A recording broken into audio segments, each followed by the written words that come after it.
O filho atirou as chaves em cima da mesa e gritou na frente de toda a família que aquele homem nunca tinha sido pai de ninguém. O velho não levantou a voz. Ficou sentado na cadeira com as mãos sobre os joelhos, o casaco surrado ainda abotoado, enquanto os outros esperavam alguma reação que nunca veio. Pegou devagar o envelope amarelado que estava no bolso, o mesmo que carregava há anos sem que ninguém soubesse o que havia dentro. E quando o filho finalmente entendeu o que tinha naquelas folhas dobradas, o que ele sentiu não tinha nome. A sala de estar da casa da família Matos era grande o suficiente para fazer barulho quando ficava em silêncio.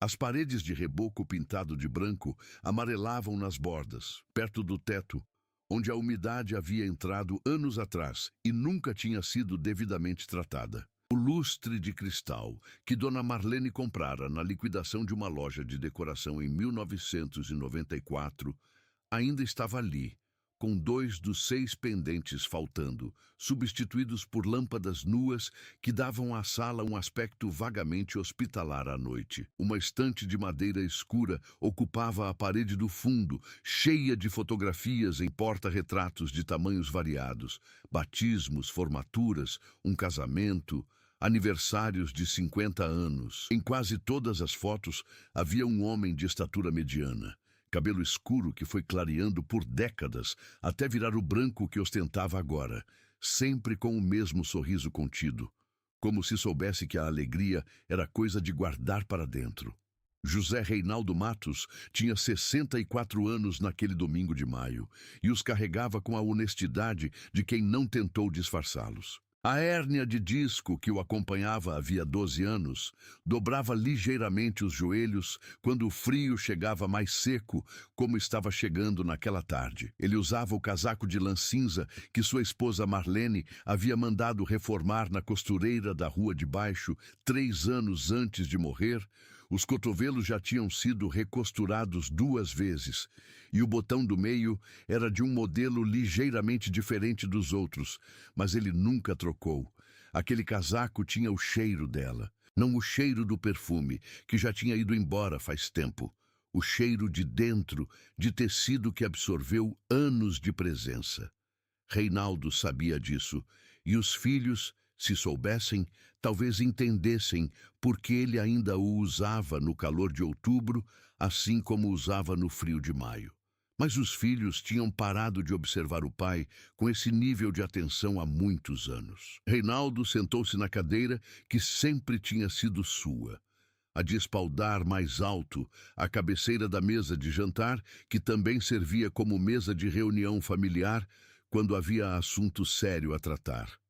Era um domingo, e havia assunto sério a tratar. Ele sabia disso desde que Fábio o chamara por telefone na quinta-feira, com aquela voz que o filho usava quando tinha decidido algo e estava apenas cumprindo a formalidade de informar. Não perguntar, informar. O envelope estava no bolso direito do casaco.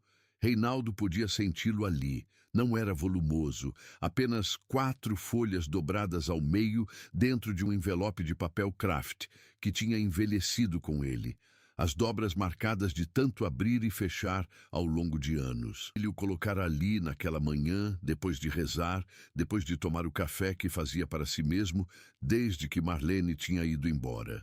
Havia colocado o envelope no bolso com a certeza calma de quem não sabe exatamente o que vai acontecer, mas sabe que está pronto para o que vier. A casa tinha cheiro de comida aquecida. Alguém, provavelmente Patrícia, a nora, tinha mandado trazer comida de restaurante porque a cozinha estava fria. Reinaldo notou isso ao passar pelo corredor. Notou também que a mesa da sala estava sem toalha, coisa que Marlene nunca teria permitido numa reunião de família. Pequenos sinais de que o mundo continuava a ser reorganizado sem ele.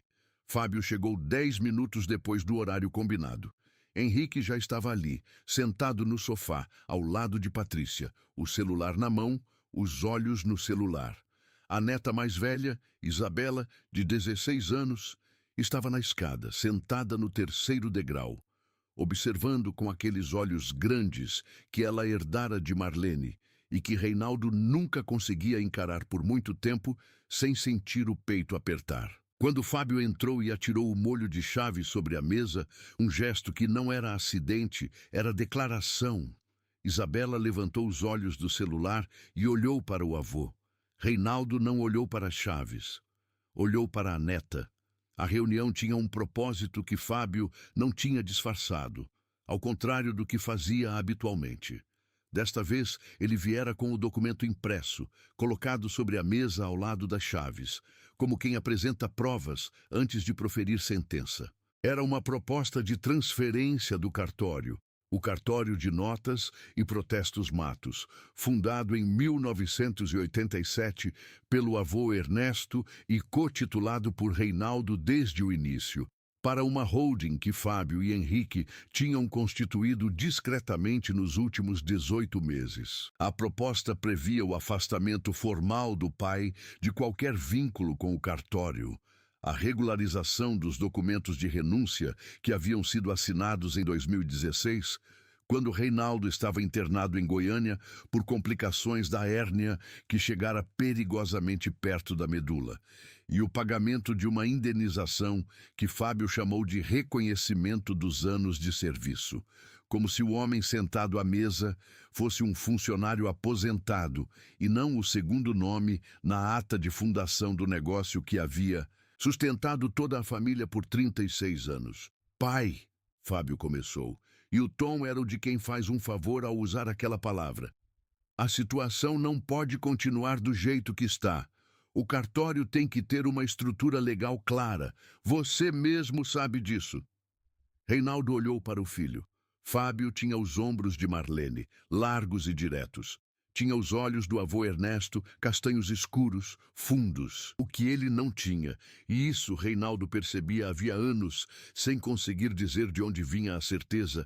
Era a paciência daqueles dois. A paciência que vem de quem aprendeu cedo que as coisas demoram, que construções levam tempo, que o valor de alguma coisa está na camada de esforço invisível que ficou embaixo.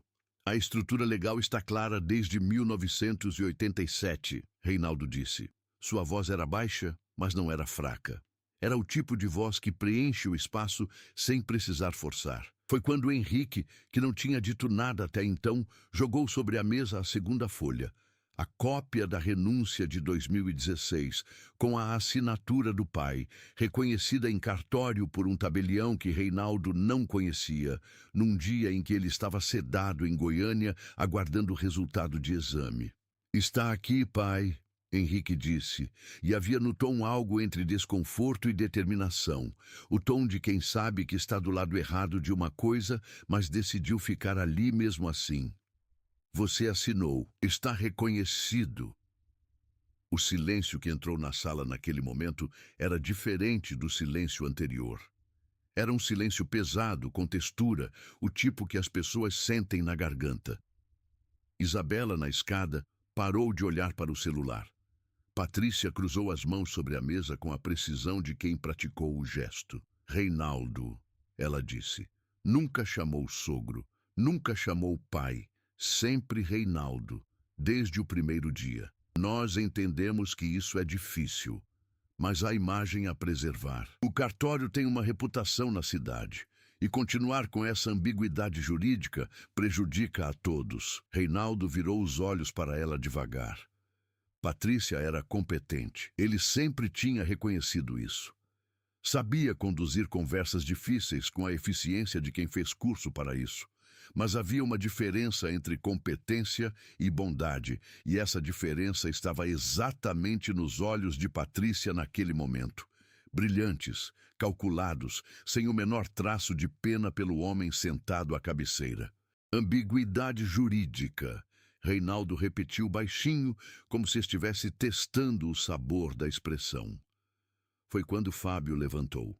Deu 2 passos até a janela. Ficou de costas por alguns segundos, e quando se virou, havia uma energia diferente nele.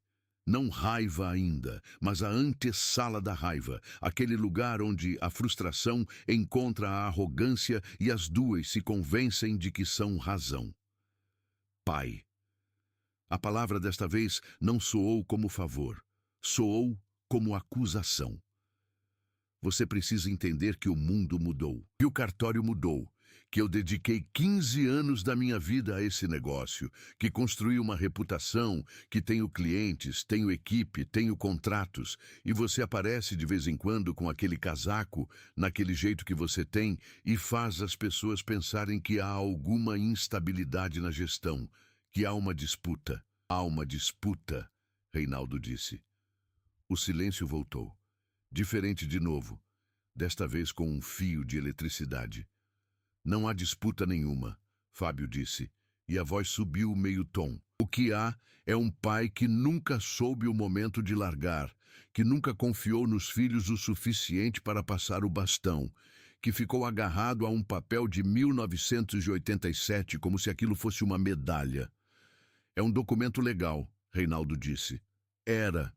Fábio bateu o dedo no papel da renúncia.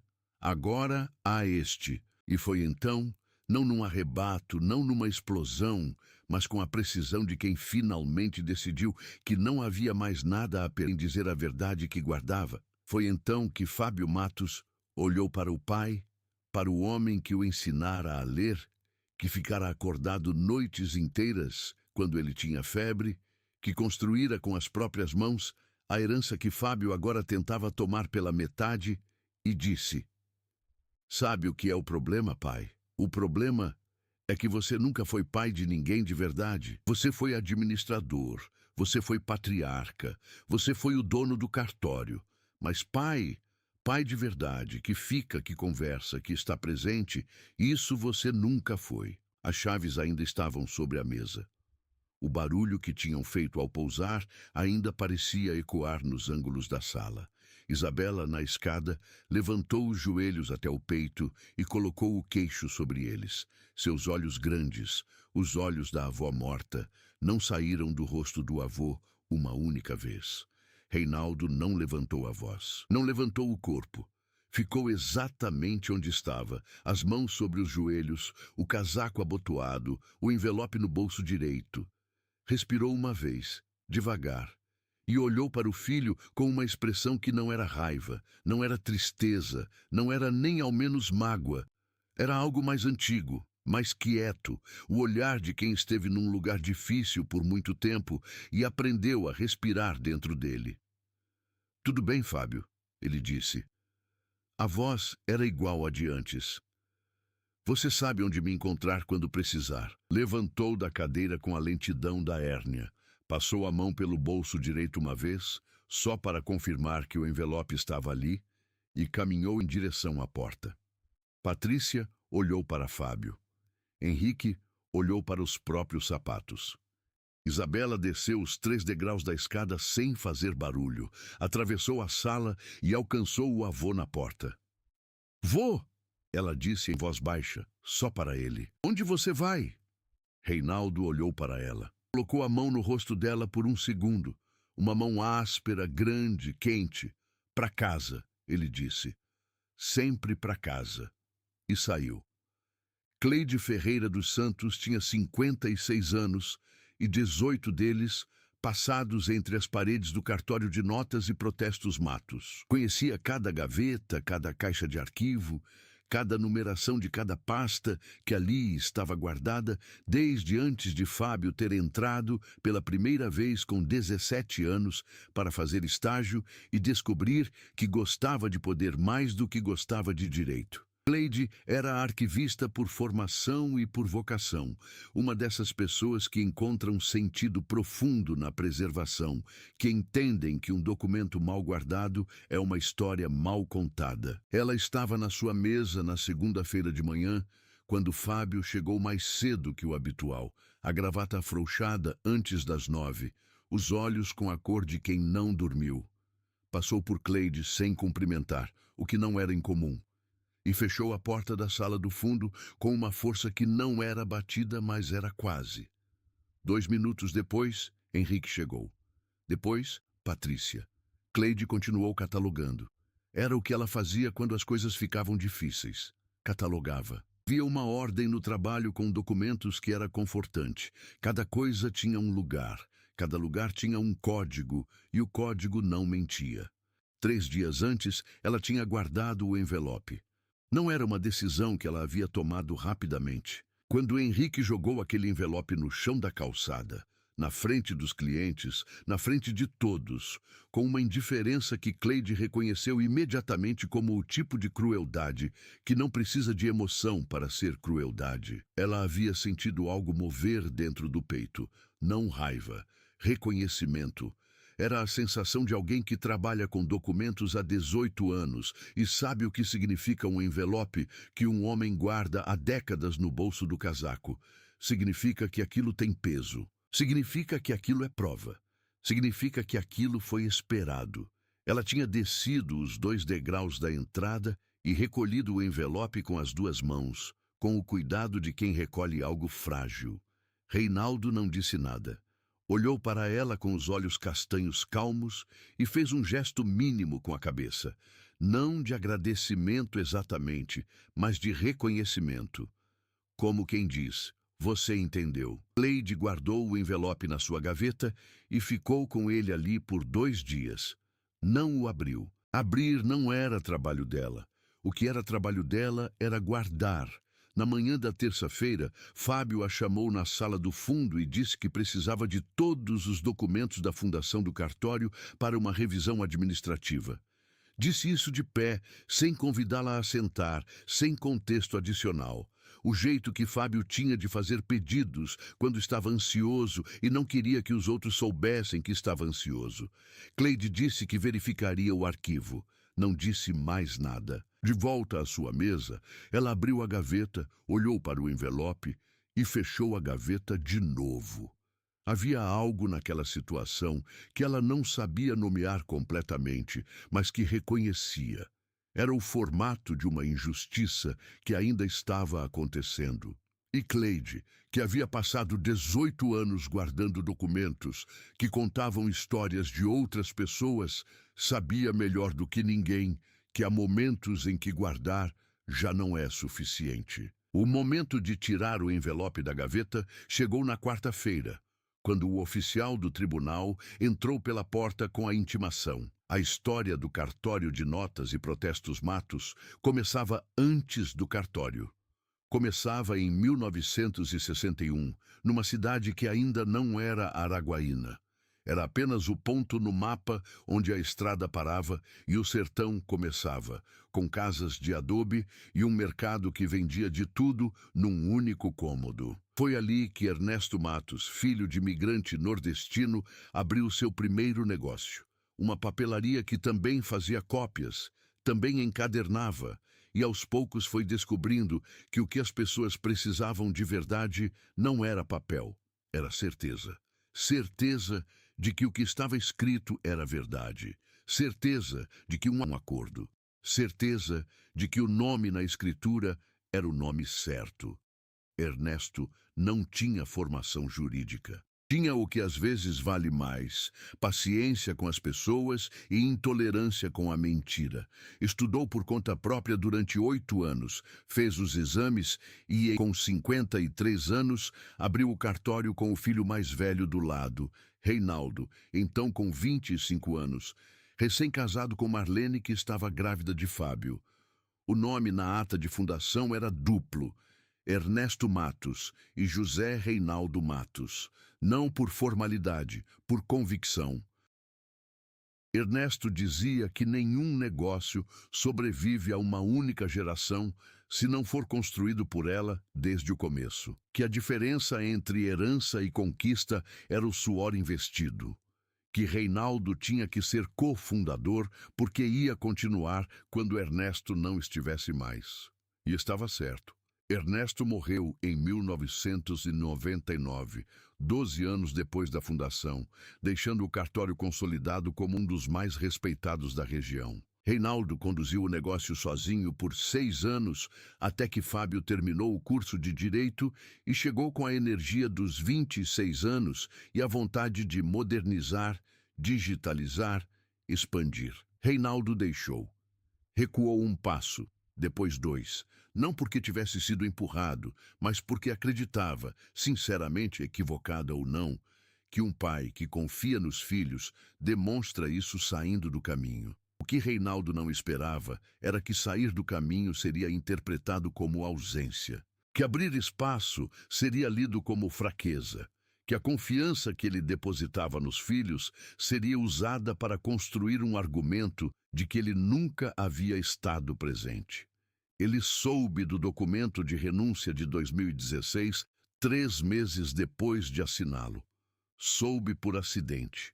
Uma ligação de um colega tabelião de outra cidade que havia recebido uma consulta sobre a cadeia de titularidade do cartório e achou estranho que Reinaldo não constasse mais. Reinaldo ficou em silêncio no telefone por tanto tempo que o colega perguntou se ele estava bem. Ele disse que estava. Agradeceu. Desligou. Então, abriu a gaveta do quarto. A gaveta onde guardava documentos importantes desde que Marlene morreu, porque ela costumava guardar tudo, e depois dela não havia mais ninguém para cuidar disso. E retirou a cópia carbono da ata de fundação de 1987. A cópia que Ernesto havia mandado fazer em triplicata no dia da abertura do cartório, com aquela solenidade de quem sabe que alguns dias precisam ser registrados com cuidado. Uma das cópias ficara no arquivo do cartório, uma fora para o advogado da família. A terceira Ernesto dera a Reinaldo de mão dizendo: guarda isso, um dia vai precisar. Reinaldo leu os termos da ata, leu a cláusula de cessão, a que estabelecia que nenhuma renúncia de titularidade teria validade sem a presença física e comprovada de ambos os fundadores, ou, na ausência de um deles por morte, do herdeiro designado. Leu a cláusula que tornava nula qualquer assinatura obtida sem assistência jurídica própria do signatário. Dobrou o documento, colocou dentro do envelope, fechou o envelope e esperou. Não esperou por covardia. Esperou porque sabia que havia um momento certo para cada coisa e que agir no calor era agir com os olhos fechados. Esperou porque queria dar aos filhos a chance de perceber por conta própria. Esperou porque, e essa era a verdade mais difícil de admitir, uma parte dele ainda acreditava que Fábio poderia um dia entrar pela porta com aquele olhar que tinha quando criança, quando chegava da escola com uma prova boa na mão e procurava o pai antes de qualquer outra pessoa para mostrar. Esse dia não tinha chegado, mas o envelope continuava no bolso. Isabela Matos tinha 16 anos e a inteligência silenciosa de quem cresceu observando adultos fazerem coisas difíceis sem explicar por quê. Era filha de Henrique, o caçula, o que sempre ficou à sombra de Fábio, o que aprendera a concordar como mecanismo de sobrevivência dentro de uma família onde discordar tinha custo. Isabela herdara da mãe os ossos finos e do avô os olhos que viam mais do que diziam. Ela havia crescido nos corredores do cartório antes de crescer em qualquer outra parte.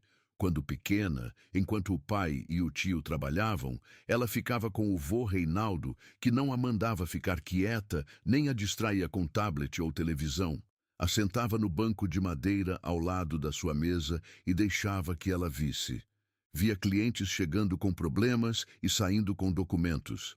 Via o avô ler cada página com atenção antes de assinar qualquer coisa. Via ele perguntar às pessoas se entendiam o que estavam assinando, repetir a explicação quando a resposta era vaga, recusar-se a registrar uma escritura cujos termos lhe pareciam desvantajosos para uma das partes sem que essa parte soubesse. Uma vez, ela devia ter uns 8 anos. Perguntou ao avô por que ele fazia isso. Por que explicava tanto quando poderia só assinar e cobrar e pronto. Reinaldo tinha parado o que estava fazendo e olhado para ela com aquela atenção total que ele tinha. A atenção de quem trata uma criança como pessoa. Porque um papel assinado sem entendimento não é um acordo, ele havia dito. É uma armadilha. E cartório não é lugar de armar armadilha, é lugar de desfazê-las. Isabela tinha 8 anos e não entendeu completamente, mas guardava tudo. Na noite de domingo, depois que o avô foi embora e a sala ficou cheia do silêncio pesado que os adultos produzem quando fizeram algo que sabem que foi errado, mas não vão admitir, Isabela foi até o quarto, pegou o celular e ligou para o vô Reinaldo. Ele atendeu no segundo toque. Você está bem, vô? Estou bem, minha filha. Eles fizeram uma coisa errada. Uma pausa. Do outro lado, o som suave de alguém se ajeitando numa cadeira. Eles fizeram o que acharam que precisavam fazer, Reinaldo disse. As pessoas às vezes confundem as duas coisas. Isabela ficou em silêncio por um momento, processando. E o envelope? O que tem no envelope? Outra pausa. Mais longa desta vez. A verdade, ele disse. E havia no tom algo que não era dramático. Era simplesmente exato. Por que você não mostrou lá na reunião? Porque mostrar para quem não está pronto para ver é desperdício de prova, Isabela. Sua voz tinha um traço de algo que ela levou um momento para identificar como carinho. Toda prova tem um momento certo. Teu bisavô me ensinou isso. Isabela deitou na cama no escuro, o celular no ouvido, e ficou pensando no bisavô Ernesto, que ela nunca havia conhecido, mas cujas fotos estavam na estante da sala. O homem pequeno, de terno escuro, que parecia sempre ligeiramente surpreso de estar ali. Vô, ela disse por fim. Sim, eu sei onde você vai estar, se você precisar de alguém. O silêncio que se seguiu era diferente de todos os outros silêncios daquele dia. Era um silêncio cheio. Eu sei que sabe, Reinaldo disse. Boa noite, minha filha. O oficial do Tribunal de Justiça do Tocantins chegou ao cartório na quarta-feira de manhã, às 10h20, com a pontualidade específica de quem foi treinado para não deixar que a antecipação ou o atraso dessem vantagem a qualquer uma das partes. Seu nome era Adriano Lopes, 42 anos. Cabelos castanhos começando a recrutar grisalho nas têmporas, terno azul marinho levemente passado, uma pasta de couro sintético que parecia ter sobrevivido a mais intimações do que ele conseguiria contar. Entrou pela porta do cartório com o passo de quem não precisa se anunciar, o tipo de pisada que os anos de exercício de autoridade desenvolvem involuntariamente, e pediu a Cleide, que estava na recepção, para falar com o responsável pelo cartório. Fábio estava na sala dos fundos com Patrícia quando Cleide bateu e abriu a porta sem esperar resposta, o que não era habitual, e que Fábio notou imediatamente, o olhar se afiando em direção a ela. Tem um oficial do tribunal aqui, Cleide disse. Então acrescentou com uma neutralidade tão cuidadosa que era ela mesma uma mensagem, com uma intimação.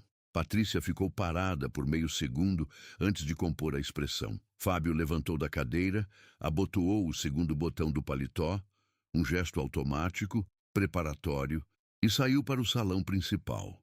O oficial esperava de pé ao lado do balcão, a pasta sobre o tampo de vidro. Ao ver Fábio, abriu a pasta com movimentos que eram eficientes sem serem apressados e retirou o documento com o carimbo vermelho do tribunal na margem superior.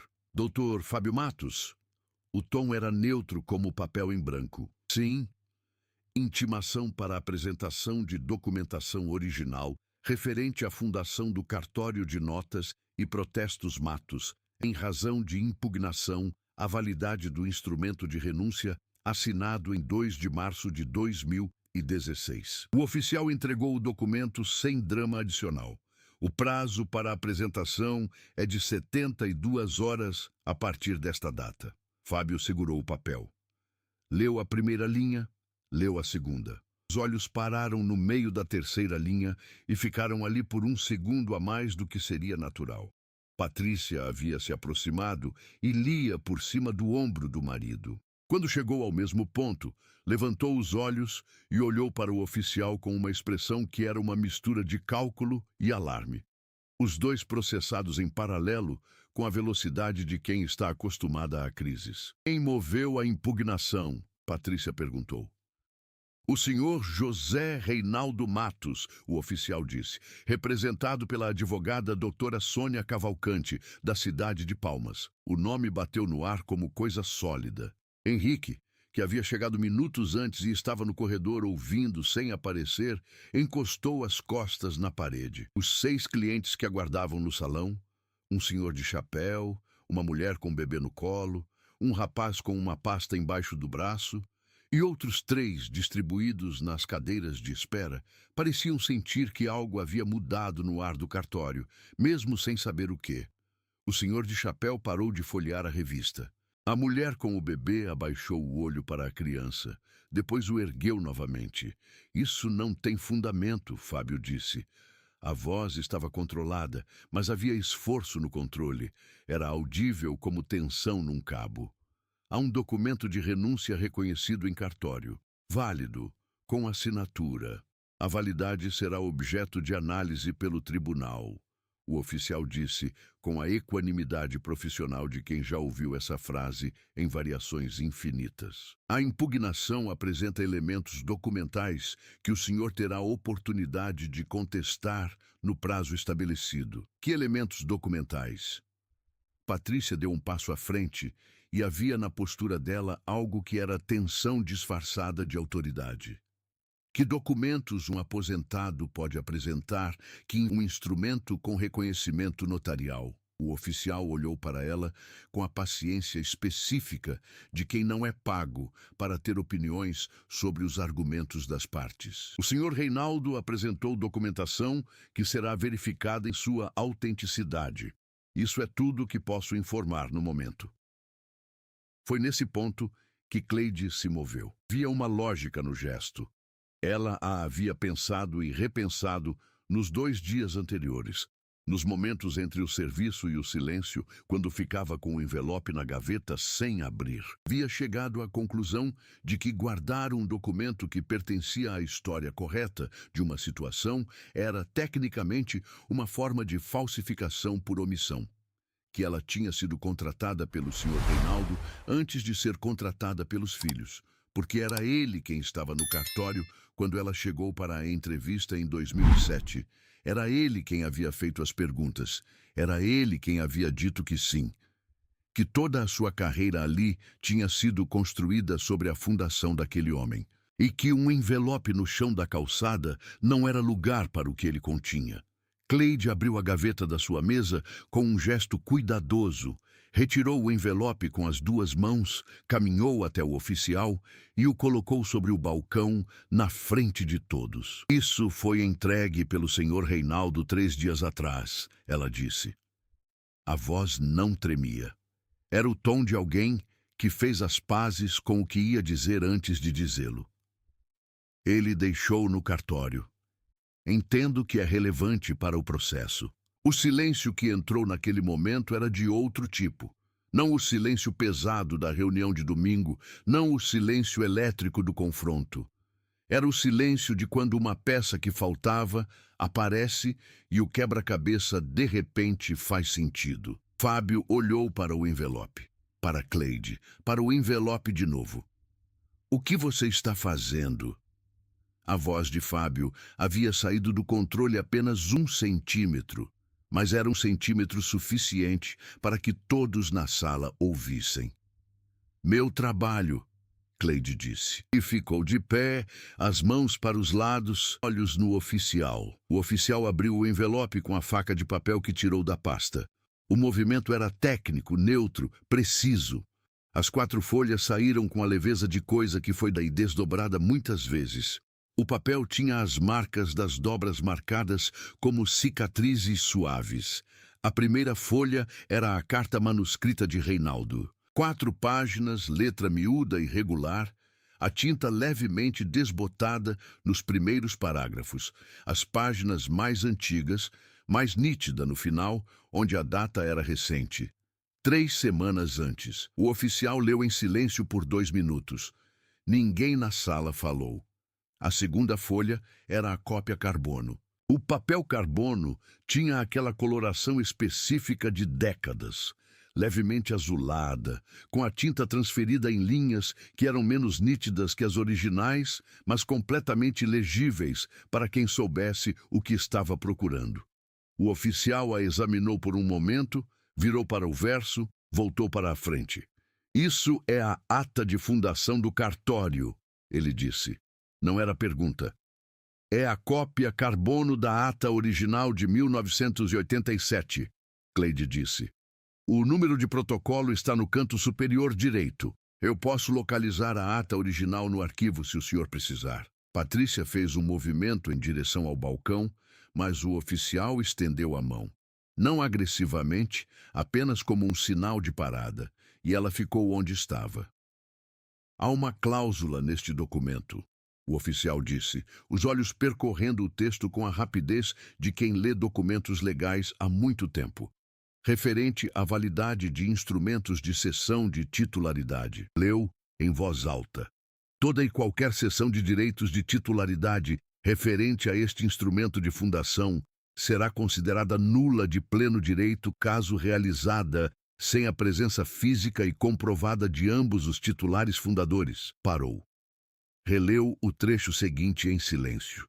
Ou na impossibilidade de presença física por razões de saúde, mediante comprovação de assistência jurídica independente ao titular impedido, atestada por profissional não vinculado às partes beneficiárias da cessão. O oficial baixou o documento e olhou para Fábio. Fábio estava parado ao lado do balcão, o papel da intimação ainda na mão. A cor havia saído do rosto de um jeito que não era gradual. Era como quando a maré baixa depressa. Há registro de qual era a situação de saúde do senhor Reinaldo na data da renúncia? O oficial perguntou, com a mesma neutralidade de antes, mas agora havia uma qualidade diferente na neutralidade. Era a qualidade de quem pergunta sabendo a resposta. Patrícia disse, isso é irrelevante. O documento foi... Ele estava internado em Goiânia, Henrique disse. Todo mundo olhou para ele. Henrique estava encostado no batente do corredor, os braços cruzados sobre o peito, os olhos no chão. Via na postura dele algo que lembrava um homem saindo debaixo de uma pedra, devagar, dolorosamente, mas saindo. Henrique! A voz de Patrícia era um aviso. Estava internado. Henrique repetiu, os olhos ainda no chão. Nós sabíamos disso. Nós levamos o documento para ele assinar lá. O silêncio que entrou desta vez era o tipo de silêncio que não precisa de palavras para significar. Acabou. O oficial fez um gesto com a cabeça em direção à porta e disse que ia fazer uma ligação. Saiu para a calçada. Pelas janelas do cartório, os presentes podiam vê-lo falando ao celular, os gestos contidos, o rosto voltado para a rua. Fábio pousou o papel da intimação sobre o balcão de vidro. O som foi mínimo, mas no silêncio do cartório pareceu considerável. Olhou para Cleide. Por que você não me mostrou o envelope quando ele trouxe? Cleide o encarou. Porque o senhor jogou ele no chão. Henrique jogou. O senhor estava lá. A simplicidade da resposta não tinha onde se apoiar. Fábio desviou o olhar. O telefone de Cleide tocou. Ela olhou a tela e atendeu, dizendo apenas sim e pode vir antes de desligar. Virou para o oficial, que havia acabado de reentrar. O senhor Reinaldo está a caminho. Deve chegar em 40 minutos. Você ligou para ele, Fábio disse. Não, era constatação. Eu tenho o número anotado na gaveta desde 2009, Cleide disse. Do tempo em que ele vinha regularmente. Nunca apaguei. Uma das clientes em espera, a mulher com o bebê, havia guardado discretamente o celular e prestava atenção à cena com a atenção muito humana de quem percebe que está testemunhando algo que vai durar na memória. O senhor de chapéu olhava para o envelope sobre o balcão, como se o papel carbono fosse algo que ele reconhecia de outra vida. Patrícia disse para o oficial.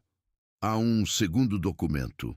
Uma declaração do médico que acompanhou o senhor Reinaldo na internação, atestando que ele estava em condições de assinar documentos. Pode apresentá-lo, o oficial disse. Patrícia foi até a sala do fundo. Voltou 2 minutos depois. Pousou uma folha sobre o balcão. O oficial examinou. Leu. Examinou de novo. Este documento é de 2 de março de 2016, ele disse. A data da internação registrada na carta do senhor Reinaldo é de 27 de fevereiro. O documento médico afirma que em 2 de março, O paciente se encontrava em condições clínicas estáveis. Pausa. Isso não atesta capacidade jurídica e não cumpre a exigência de assistência jurídica independente prevista na cláusula da ata. Patrícia ficou parada. Era o tipo de parada que vem de quando a linha de argumento acaba e não há próxima linha. Os 40 minutos que se seguiram foram os mais longos que Cleide havia passado dentro daquelas paredes em 18 anos. O cartório continuou funcionando porque havia clientes que precisavam de serviço. Ela os atendeu um por um, com a eficiência de quem faz seu trabalho independente do que está acontecendo ao redor. Mas a atenção periférica estava sempre voltada para a sala do fundo, de onde vinham as vozes abafadas de Fábio e Patrícia, conversando em tom baixo e teso, e para o banco ao lado da porta, onde Henrique havia se sentado e não tinha saído mais. Henrique parecia uma pessoa que havia acabado de largar um peso muito grande e ainda não sabia como era andar sem ele. Os ombros curvados, os antebraços sobre os joelhos, os olhos fixos no ladrilho cinza do piso. Cleide passou por ele uma vez levando um arquivo, e ele ergueu os olhos por um segundo. E o que havia neles não era culpa exatamente. Era algo anterior à culpa. Era o momento antes de uma decisão. A hora em que uma pessoa percebe que o que fez e o que é são coisas diferentes. E que vai ter que escolher com qual delas fica. Às 10h58, Isabela Matos entrou pela porta do cartório. Cleide a reconheceu imediatamente. Havia a foto na estante de casa, e havia também aqueles olhos que eram inconfundíveis. A menina tinha 16 anos, mas caminhava com uma presença que pertencia a alguém mais velho, a alguém que aprendeu cedo que o mundo não para explicar suas razões. Bom dia, Isabela disse para Cleide, com a formalidade que as pessoas usam quando estão contendo algo mais largo. O meu avô está chegando. Ele me mandou uma mensagem. Eu queria estar aqui quando ele chegasse. Cleide a olhou por um momento. Depois disse, pode ficar, filha. Isabela foi se sentar no banco ao lado da porta. Não perto de Henrique, mas não longe o suficiente para que parecesse que estava evitando. Ficou com as mãos no colo, olhando para a rua pela janela de vidro. O pai nem havia percebido que ela estava ali. Às 11h12, um carro parou na frente do cartório. Do banco traseiro saiu uma mulher de uns 40 anos, cabelo preso, terninho escuro, a pasta nas duas mãos, a advogada. Do assento da frente, depois, com os movimentos lentos e precisos da hérnia, saiu José Reinaldo Matos. O casaco cinza ainda estava abotoado. Isabela se levantou do banco. Henrique levantou os olhos. Reinaldo entrou pelo cartório com o passo que era sempre o dele. Nem rápido nem lento, o passo de quem sabe onde está indo e não precisa provar isso a ninguém. Passou pela recepção, passou pelo balcão, chegou até o centro do salão principal e parou. Olhou ao redor com aquela atenção total que ele tinha, a atenção de quem vê o espaço inteiro de uma vez. Seus olhos pousaram em Cleide. Ela estava de pé, atrás do balcão. Cleide, ele disse. Senhor Reinaldo, ela respondeu. E então os olhos dele encontraram Isabela. Houve um segundo, apenas um, em que a expressão do rosto de Reinaldo mudou. Não muito, mas o suficiente para que quem o conhecia bem, e Isabela o conhecia bem, visse. Os olhos ficaram mais fundos, os ombros desceram 1 milímetro. Era o rosto de um homem que havia estado preparado para entrar num lugar difícil sozinho e descobre na última hora que não estava sozinho. Isabela caminhou até ele, colocou a mão no braço do avô e ficou do lado dele. Reinaldo colocou a mão sobre a dela. Não disse nada. A advogada doutora Sônia Cavalcante caminhou direto para o oficial, cumprimentou-o pelo nome. Eles evidentemente se conheciam de outras situações. E os dois começaram a trocar documentos com a eficiência de quem tem um processo a conduzir. Foi quando Fábio saiu da sala do fundo. Fábio Matos viu o pai no centro do salão do cartório, que havia sido do avô e antes era do pai, e que ele havia passado 15 anos construindo a sua imagem. e sentiu algo que não sabia nomear e que anos depois ainda não teria as palavras certas para descrever. Era parecido com tontura. Era parecido com quando você é criança e percebe que aquela coisa que achava que era sólida, afinal não é. Que o chão tem uma camada que você não havia visto e que aquela camada estava sempre ali. Pai, ele disse. Reinaldo se virou. Os dois se olharam no espaço de 3 metros de distância enquanto o cartório continuava ao redor deles. O oficial verificando documentos, a advogada abrindo sua pasta, Cleide de pé atrás do balcão, Isabela ao lado do avô, os clientes no salão que observavam sem entender completamente, mas que sentiam, como todos os humanos sentem, que ali havia algo importante acontecendo. Fábio, Reinaldo disse. Apenas o nome. O tom era o mesmo de sempre. Calmo, direto, sem julgamento adicional. Você sabia, Fábio disse, quando veio aqui na semana passada, quando foi à reunião domingo, você já sabia de tudo isso. Eu sabia desde 2016, Reinaldo disse. A afirmação pousou no ar com a precisão de uma pedra em água parada. As ondas foram saindo. Patrícia, que havia saído atrás de Fábio, ficou parada a 2 passos atrás dele.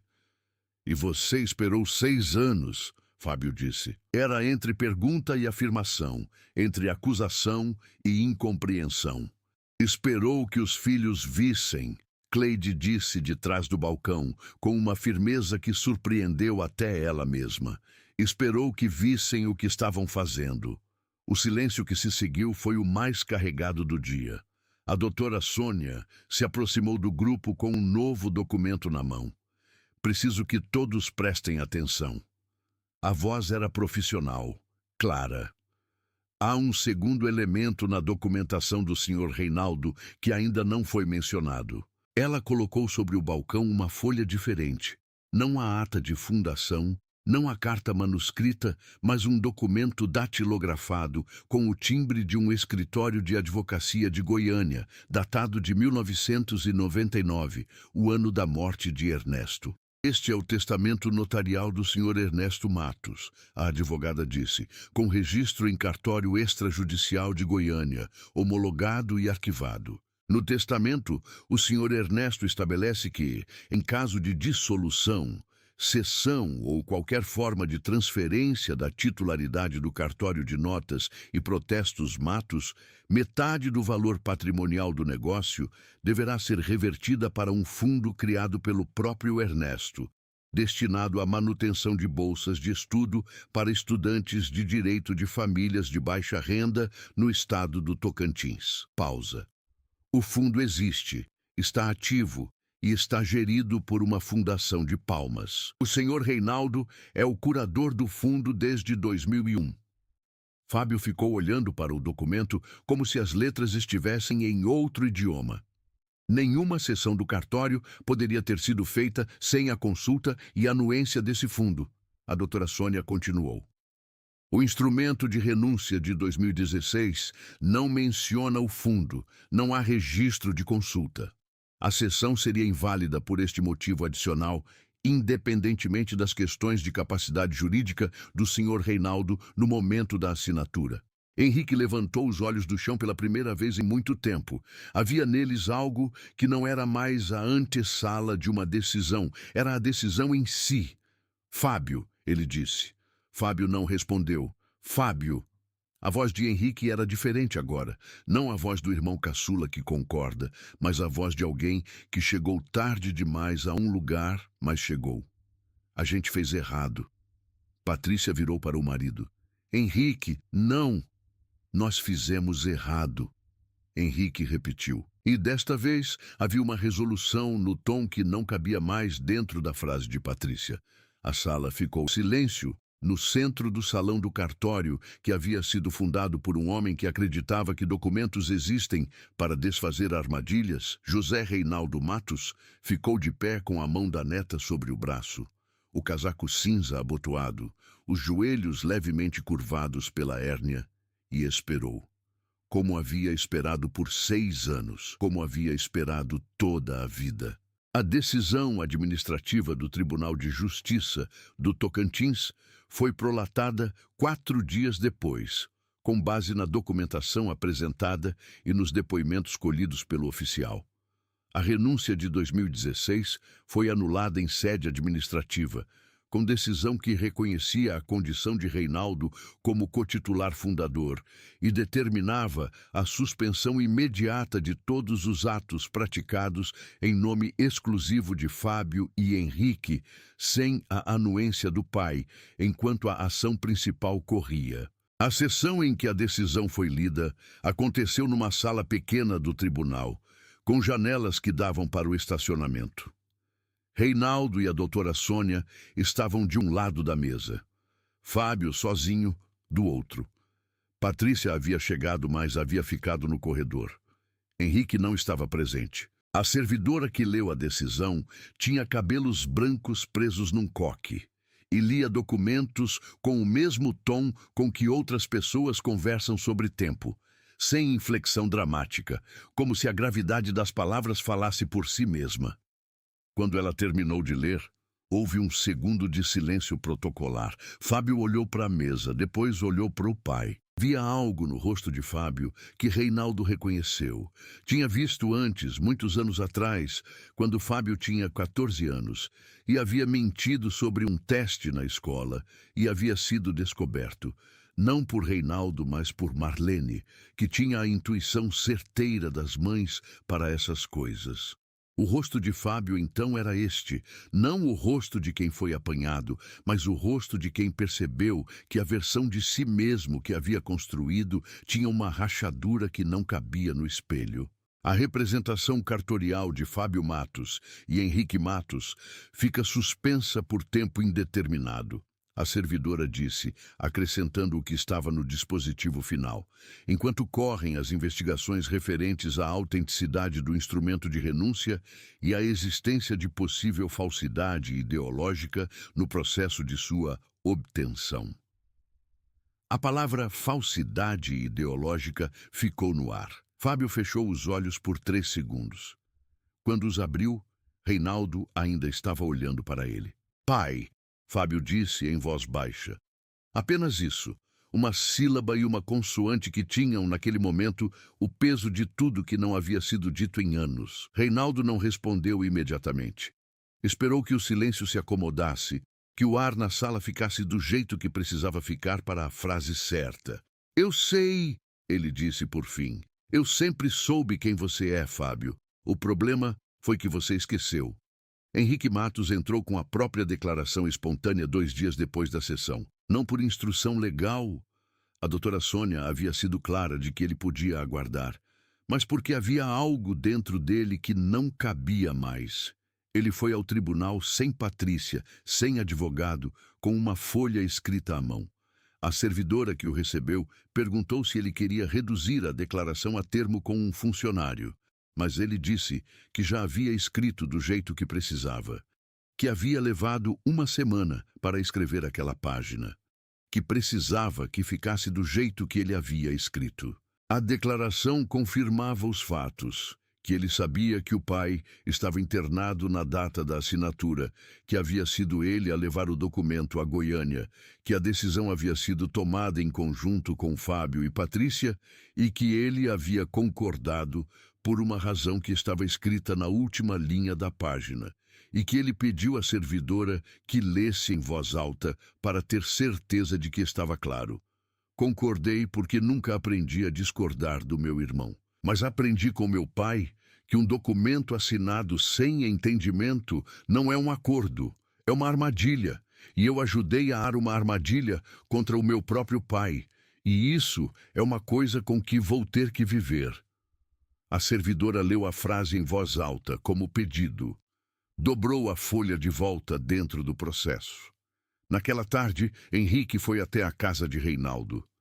Tocou a campainha e ficou esperando do lado de fora por 3 minutos antes de a porta abrir. Reinaldo o olhou por um momento, com os mesmos olhos calmos de sempre, sem pressa, sem julgamento prematuro. Entra, ele disse. Eles ficaram sentados na cozinha por 2 horas, tomaram café. Reinaldo fez questão de fazer o café ele mesmo, o café que sempre fazia.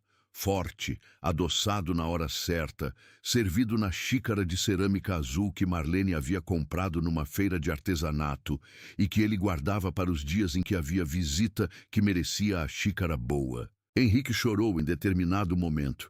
Não um choro alto, mas o tipo de choro que vem de baixo, das camadas mais antigas. Reinaldo ficou sentado do outro lado da mesa, esperando que passasse, sem dizer que estava tudo bem porque não estava tudo bem, mas sem dizer também que não podia melhorar. Quando Henrique se acalmou, Reinaldo disse: "Seu avô Ernesto me ensinou que as pessoas não são o pior que fizeram, são o que escolhem fazer quando percebem que fizeram errado." Uma pausa. "Você percebeu? Isso é o começo." Isabela ligou para o avô naquela noite, depois de saber da visita do pai. "Como foi?" "Foi difícil", ele disse. "Do jeito que as coisas importantes geralmente são." "E agora?" "Agora a gente vê o que ele faz com o que percebeu." Isabela ficou quieta por um momento. "Vô, o senhor vai perdoar o tio Fábio também?" Reinaldo demorou mais para responder desta vez. "Perdoar não é a mesma coisa que esquecer, Isabela. Não é a mesma coisa que deixar que aconteça de novo. É uma coisa interna. É soltar o peso de guardar raiva de alguém. Isso eu já fiz há muito tempo." Pausa. "O que o Fábio faz com isso é a escolha dele." Um ano depois, o cartório de Araguaína tinha o nome que sempre tinha tido, mas a configuração havia mudado. A decisão final do processo reconheceu Reinaldo como cotitular fundador, com todos os direitos restabelecidos, e a renúncia de 2016 foi anulada com registro. A investigação por falsidade ideológica contra Fábio e Patrícia resultou em processo que terminou com acordo extrajudicial, ressarcimento de valores, afastamento temporário das funções de representação cartorial e a inclusão formal, pela primeira vez desde 2016, do nome de Reinaldo como cotitular ativo nos documentos públicos do negócio. Fábio não voltou a trabalhar no cartório de imediato. Havia algo que ele precisava resolver consigo mesmo antes, e ele sabia disso. Era o tipo de coisa que não se resolve em tribunal, nem em acordo extrajudicial, nem em declaração espontânea. Resolve-se na quietude, no exame honesto, no lento trabalho de desfazer a história que uma pessoa conta de si mesma quando essa história não é verdadeira. Ele foi ao pai 3 meses depois da sentença final. Não com um advogado, não com documento, com as mãos vazias e a mesma expressão daquele rosto de 14 anos que Reinaldo reconhecia. A conversa que eles tiveram naquela tarde durou 4 horas. Reinaldo não repetiu o que havia dito na sala do tribunal. Não havia necessidade de repetição. Fábio tinha ouvido. O que havia naquela tarde era diferente. Era o início da possibilidade de outra coisa. Não voltaram ao que eram antes, porque o que eram antes tinha uma rachadura no meio que nenhum dos dois havia visto há tempo. Mas havia, no fim da tarde, quando Fábio foi embora e Reinaldo ficou sentado na cozinha com a xícara de cerâmica azul na mão, havia algo que Reinaldo sentiu no peito que era diferente do peso que havia carregado por 6 anos. Era leveza. A leveza específica de quem não guarda mais. Cleide Ferreira dos Santos foi contratada com cargo formal de coordenadora de acervo. O título que havia merecido havia 10 anos e que nunca havia recebido porque ninguém havia se dado ao trabalho de perguntar. A formalização aconteceu numa manhã de segunda-feira, com uma assinatura de Reinaldo no documento e um aperto de mão que foi breve e disse tudo. Cleide ficou de pé na frente do arquivo que ela havia cuidado por 18 anos. As caixas numeradas, os processos catalogados, as atas de décadas dispostas com a ordem que ela havia construído sozinha, e sentiu algo que era orgulho, mas não o orgulho de ter sido reconhecida. O orgulho mais antigo, mais verdadeiro, o orgulho de quem fez a coisa certa na hora certa, O Fundo Ernesto Matos, como ficou sendo chamado informalmente, recebeu naquele ano sua primeira leva de 5 bolsistas, estudantes de direito do interior do Tocantins, filhos de agricultores e comerciantes que cursariam as faculdades das capitais com o suporte que o avô de Reinaldo havia previsto em 1999. Um deles, um rapaz de 19 anos de Tocantinópolis, era filho de uma família que havia passado por situação de vulnerabilidade grave havia 15 anos e que havia sido ajudada naquela época por um cartório que cobrou apenas o mínimo legal e explicou cada cláusula de um contrato de arrendamento antes de registrá-lo. Reinaldo não sabia desta história quando o nome do rapaz chegou à sua mesa. Ficou sabendo quando a mãe do jovem, ao ser notificada da bolsa, enviou uma carta manuscrita ao cartório agradecendo e mencionando no final o nome do tabelião que havia tratado a família com dignidade anos atrás. Reinaldo leu a carta 2 vezes, dobrou-a com cuidado, guardou no bolso do casaco cinza, e foi assim que o envelope, que havia viajado tantos anos dentro do mesmo bolso que aquela carta, encontrou companhia. Isabela Matos terminou o ensino médio no final daquele ano com as melhores notas da turma. Quando a escola pediu que os formandos escrevessem uma frase sobre quem havia influenciado seus planos para o futuro, ela escreveu: "Meu avô me ensinou que um papel assinado sem entendimento não é um acordo, é uma armadilha, e que o trabalho de quem lida com documentos, com palavras, com leis, com a verdade escrita, é desfazê-las."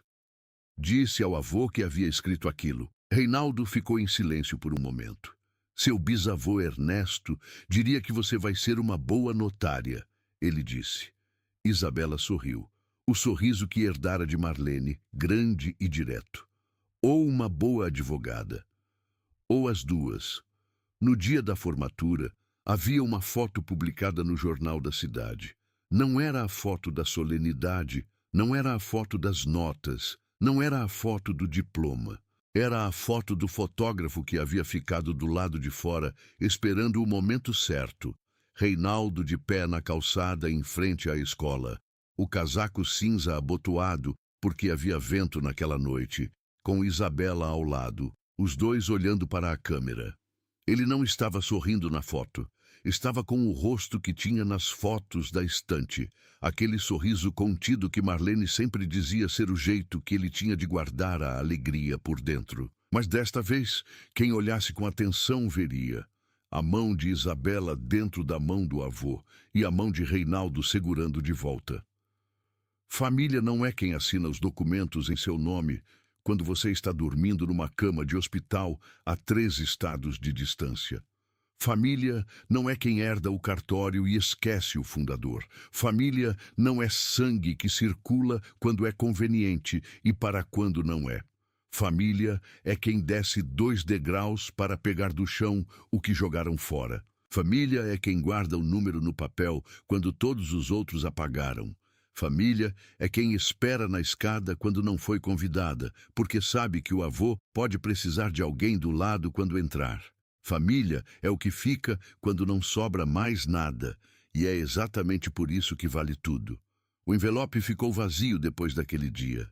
Reinaldo o guardou na gaveta do quarto, ao lado da cópia carbono da ata de fundação, o documento de 1987 com a assinatura do pai e a sua, os 2 nomes que tinham construído aquilo juntos, do jeito que as coisas importantes precisam ser construídas, em parceria, com tempo, com paciência e com a convicção de que vai durar.